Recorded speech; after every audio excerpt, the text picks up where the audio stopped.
देखो, इस NPL season में आदि आलम के ऊपर मैं पहले भी बहुत ऐसे वीडियो बना चुका था कि आदि आलम कुछ अलग करने वाले हैं। जी, आदि आलम के ऊपर सब फ्रेंचाइजी अपना दाव आजमा सकता है। मगर देखो आज वही हुआ, यानी कि किसी भी फ्रेंचाइजी के पास उतना परफेक्ट टीम नहीं था।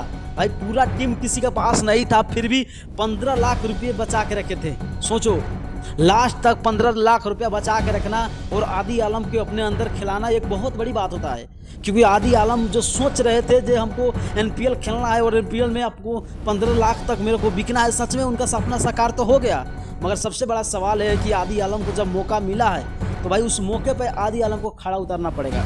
क्योंकि अगर आदि आलम खड़ा नहीं उतरते हैं तो भाई एक बार चांस मिला है तो अगला बार उनको उतना चांस नहीं मिलेगा जो चांस इस साल मिला है। यानी कि आप एनपीएल में दो ही ऐसे खिलाड़ी हैं एनपीएल में जिनके ऊपर 8 टीमों ने अपना दाव लगाया था, एक अनिल कुमार शाह और एक आदि आलम। आप सोचो, भले मार्किंग प्लेयर नहीं है मगर ये दोनों खिलाड़ी का ऊपर 8 फ्रेंचाइजियों ने अपना दाव आजमाया था और 8 फ्रेंचाइजियों में से आज काठमांडू गोरखस ने उनको अपने में शामिल कर लिया। ये बड़ी बात है। और मैं आपको बता दूं, जैसे कुशल माला इससे पिछले साल में कुछ अच्छा परफॉर्म नहीं कर पाए थे, संदीप लामेछा ने कुछ अच्छा परफॉर्म नहीं कर पाए थे, मगर उनका भी नाम है, चर्चा है। और आदि आलम को भी जब टीमों में अपने शामिल किया है तो कुछ सोचकर फ्रेंचाइजी ने शामिल किया है। और मोंटी देसाई सर ने जब सोचा होंगे तो भाई अच्छा ही सोचा होंगे। तो मैं तो यही बोलना चाहूँगा कि आदि आलम को ज़्यादा से ज़्यादा अच्छा करना चाहिए और अपने परफॉर्म को और बेहतर करके सबको दिखलाना चाहिए कि हाँ वही हम आदि आलम हैं। तो आपको क्या लगता है, आदि आलम के पास तो इतना हिटिंग का चांस है?